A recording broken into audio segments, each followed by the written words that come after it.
Confident group అధినేత CJ Roy ఆత్మహత్య వ్యవహారంలో కీలక విషయాలు వెలుగులోకి వస్తున్నాయి.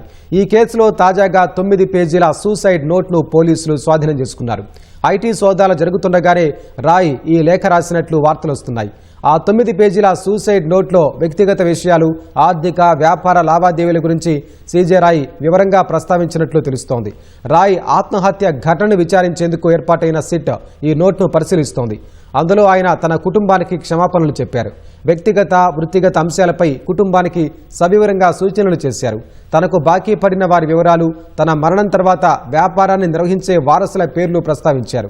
అలాగే తన సంస్థలో సుదీర్ఘకాలంగా పనిచేస్తున్న ఉద్యోగులను తొలగించొద్దని వారసులను కోరినట్లు సంబంధిత వర్గాలు వెల్లడించాయి. ప్రస్తుతం రాయ్ భార్య, ఆయన పిల్లల వాంగ్మూలాన్ని అధికారులు రికార్డు చేస్తున్నారు. ఒకవైపు ఐటీ సోదాలు జరుగుతుంటే ఆయన 9 పేజీల లేఖ ఎలా రాశారన్న అనుమానాలు వ్యక్తమవుతున్నాయి.